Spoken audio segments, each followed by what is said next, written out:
It's me, Egbert, once again. I'm the new owner of this station. I went out and hired the best talk radio consultant, Jeff Allen from News Talk STL, and told him to hire the worst talent he could find. Jeff did exactly as I told him. Ladies and gentlemen, here are Brad and John. I'll even do it twice. See, he'll even do it twice, John. He'll do it twice. Okay, bunch of things to talk about this morning. You ready for me to go on a couple of my rants? Oh, I am. I'm ready, Brad. OpenAI, which is the parent company of ChatGPT, has, believe it or not, been around for about 10 years. And I don't know if you know this or not, one of the founding members of the not-for-profit organization that started OpenAI is Elon Musk. Did you know this? Wow, I didn't know that, no. Yes, and they felt it was very important that the company stay as a not-for-profit and that they should essentially, because it's sort of interesting, if you know the whole thing behind Elon Musk, at least with Tesla, they have no patents, or at least they do have patents, but they'll license anybody. So in other words, he's essentially saying, look, we are, to this a certain extent, we're trying to run our company for the greater good. We're not trying to make a ton of money off of patenting something and then charging everybody to use our patents. That was sort of the same philosophy that they went into the thing with OpenAI, ChatGPT, because they saw the future. They saw that, AI was going to be very important down the road. So they didn't want to necessarily make it to the point where they were like the czars of AI and own all the patents and things like that. They've now announced that they're going to go for profit. They're going to essentially abandon their not-for-profit roots and become a profit-making company. And the dude who is the CEO of the company who left, and then they brought him back, and now he's back again. They say that if this happens and they will do an IPO, that he will be worth like $5 to $10 billion instantly the day the IPO hits. So I don't know. How do you feel about that, John? Well, I think I don't know why we wouldn't. I guess it would be a knee-jerk reaction would be to boo it and be like, no, make it free. But why shouldn't we? If every other company, if Microsoft, aka Mr. Softy, and all these other companies are profiting from AI, why wouldn't we allow this group to go from nonprofit status and have their own initial public offering and let people buy into the company? Yeah, well, I can see it both ways. And I can see the fact that the idea that what Elon Musk saw, that was he's trying to do it as a not-for-profit, they would sort of be for the greater good of everyone, that it wouldn't be something. It's sort of like if you saw what happened in Capitol Hill yesterday. There was a big one of the committees was grilling one of the drug guys. I think he's the guy who's head of the Ozempic company, whatever company that is. You probably know that off the top of your head, right? Who owns it? Yeah, it's Novo Nordisk makes Ozempic and Wegovy. See, I told you you'd know that. Okay. And what's interesting was one of the things that's somewhat damning is they're giving the various prices of the drug in different countries. And like in the United States, a monthly dose is like $925. In Canada, it's like $125. And they're essentially saying, okay, how in the world is the same pill in one country, this expensive, in another country that expensive? And he gives them some gobbledygook about blah, blah, blah, blah, blah, blah, blah. Now part of that has to do with, I can tell you what part of it has to do with. Part of it has to do with the fact that in the other countries, you don't have the adversarial law firms that we have in the United States that run commercials all day long on broadcast television. Have you been hurt by a fly swatter? I'm Jim Smith. And there's been a rash of people that have been hit with fly swatters. And if you've been hit with a fly swatter, there could be money in your future. We don't have that. So in other words, we do. They don't have that in other countries. And in our country, we do. So therefore, the United States companies have to account for the fact that they have to have huge amounts of product liability insurance. You probably know all about this with your Monsanto days, right? Yeah, that's for sure. Okay. And the Ozempic thing, and we've touched on it before, but any of these Semaglutide, or some people call it Semaglutide, any of these products, the real controversy, Brad, is should Medicare pay for these products? And that's the debate. And of course, the drug companies say yes at a certain point, but the drug companies don't want to have to provide these medicines, these treatments cheaply. They want to be able to get as much profit as they can. And so that's the debate. Should the government, one part of the debate is, should the government subsidize straight up weight loss products. Right, because therefore the government would not be paying for the treatment of people who have type 2 diabetes, which was brought on by being obese and other. You're right, exactly right. Other diseases that obesity has a tendency to essentially, unfortunately, be a cause of when you have the obesity thing. And once again, guys and gals, when I say obesity, I don't want anybody to poke fun at me because I'm a dude that graduated from high school, weighed 162. 2 years later, I weighed 310. I almost doubled in size.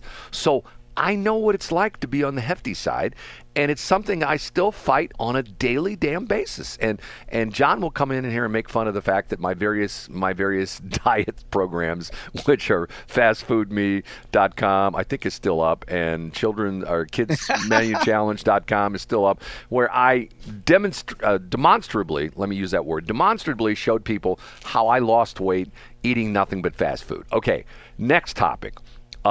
Which I thought was really funny. Kate Winslett, you know who she is, right? Yeah, and she is married to, or she's the daughter of somebody. I don't know who. I'm not. No, I'm thinking of Kate Hudson. Never mind. Yeah, Kate Hudson. Kate Hudson is okay. Kate Hudson is Goldie Hawn and one of the Hudson brothers' children. There was the three guys. But were I know who Kate Winslett is. Kate Winslett, and by the way, do you know Katy Perry's real name is Katy Hudson? Did you know that? I did not know that. Yes, no, Brad. And the reason for that is, and this is nerddom of Brad again, and there was somebody else that talked about. Matter of fact, it's sort of interesting that Michael Keaton. Did you hear this story? I'm going astray here. Let me just go astray. You might find this interesting. Michael Keaton has decided to use his real name. You know what his real name is? No, I don't. Michael Keaton Douglas. Keaton is his middle name. And in Screen Actors Guild / American Federation of Television and Radio Artists land, if you are and these two unions need to be separate, but they had the same policy, you could not have the name of another member. So in other words, if there was a John Combest who was, if you wanted to get into acting and you joined SAG-AFTRA, and there was another John Combest, you could not be John Combest. You have to change your name. So when Michael Keaton Douglas got into the Screen Actors Guild, there was already a Michael Douglas. Guess what? We know who that is. So he just lopped off his last name, and he was Michael Keaton. So now, and the reason this came out is, I think it's in the new Beetlejuice movie. I think he's in that. He is officially being listed now as Michael Keaton Douglas. And wow. And he's going back to his original name. But that was the deal with Katy Perry, is that they thought everybody would get her confused with Kate Hudson because her real name was Katy Hudson. And I see. So then she changed it and she was originally a singer, right? She was a Christian singer. Yes. Is how she came up, wasn't she? I always refer back to when she first became famous. She was doing an interview with Barbara Walters when Barbara Walters was still around. And the interesting thing, I watched this interview, and the interesting thing about it is her parents, who were both ministers, had a very interesting past. Her mother, at one point in time, this is Katy Perry's mother, dated Jimi Hendrix. Okay, think about that for a minute. And her father was a devotee of Dr. Timothy Leary. Now, you know who Dr. Timothy Leary is, right? Yeah, he was an advocate of LSD. Right. He was this counterculture guy in the 60s and 70s that essentially, if you had a problem, drugs would fix it. And not just the kind you buy at Walgreens, the kind you get from the dude on the street corner, the kind you'd get like in a little drop of a sugar cube that you'd take and you'd see all sorts of put it weird... underneath your tongue. It's kind of like what you do with Nitro Pepsi these days. Right. Okay. So Kate Winslett, okay? She stars in this new movie called Lee, and she portrays this, and not too many people know about this. I'm a photography nerd, so I know about this woman. Her name is Lee Miller, and she used to be a very this is part of the movie. She was a very attractive model, and she aged out of being model. This is back in the late 30s and early 40s, and she became a photographer. And she got very much into photography, and she became a war photographer, and she went in the front lines during World War II and had all these incredible assignments she was on, and in combat zones, the whole bit. Well, there's this new movie coming out where Kate Winslet is playing Lee Miller, okay? Now, two interesting things. First off, a lot of this was not known about Lee Miller until she died, when her son, who didn't have a real good relationship with his mom, because in his later years, Lee Miller, I mean, she was an alcoholic for a long time and apparently was not a very good mother.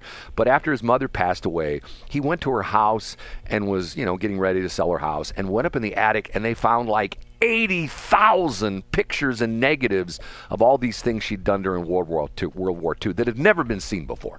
Amazing stuff. And there's a whole gallery of her, the whole bit. But she's being interviewed on NPR. And if you ever heard Kate Winslet, she has this incredibly beautiful voice. More beautiful than, who's that state legislature you're in love with her voice? What's her name again? Oh, Holly Jones. Yeah, well, let me put it this way. Kate Winslet would win the beautiful voice contest over Holly Jones in a New York Minute.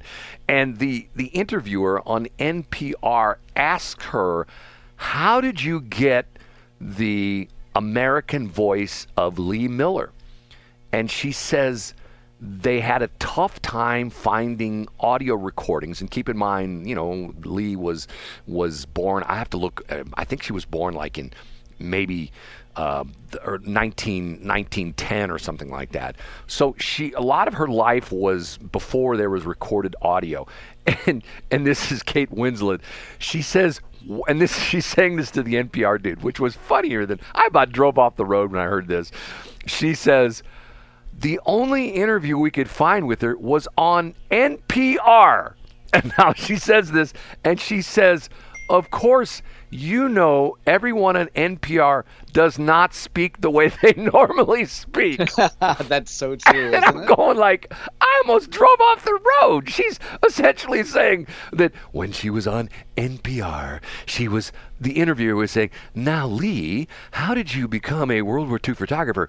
Well, Juanita, I got up in the morning and I put on my BDUs and I went out in the battlefield with the soldiers and I fought just like they do. Now, what's funny is how she finally found her voice. Some crazy recording surfaced of Lee Miller at a birthday party with her family where somebody recorded this, and she's like, giving crap to her relatives and stuff like that. And she's got this real sort of like, hey, buddy, knock it off kind of voice, Wow, that's incredible. Which is the voice she adopts in the movie. That she has sort of, and I hate to say this, she has sort of like a tough gal kind of voice. Would that make sense? Yeah, I know exactly what you mean. I mean, and it's so funny because she's essentially dissing the guy from NPR, and I don't think he even realized it. You know what I mean? It just like went right over his head. Maybe it didn't. Maybe he went like, I can't believe she just said that. But it's like this. The other interesting guy is, have you ever seen Band of Brothers? The thing about. I have seen that, Brad. Okay. Surprisingly, I have seen that movie. Do you know the guy that plays? Ultimately, he becomes Major Winters, who's like sort of the star of the show. You know what I'm talking about?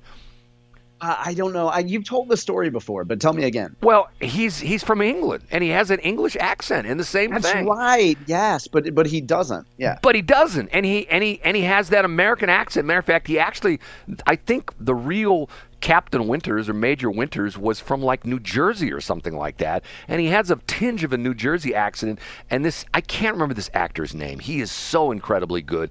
He also did a TV show where he's like this billionaire stock guy, Axelrod.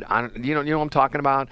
Actually, I don't know that. No. Okay, I'll see if I can look that one up. But it's the same thing. I'm thinking to myself, how do these people do this? How do these people? And it's the same thing. Somebody's told me this, and I don't know if this is true or not. The actor that plays House, the sort of the jerk. Yeah, he's a British guy. He's a British guy as well too. And I'm going like, how do they do that? How do they keep that accent? There's a woman who I see her reels pop up on Instagram, and I'm sure it's all over TikTok, and I'm sure she's on YouTube too.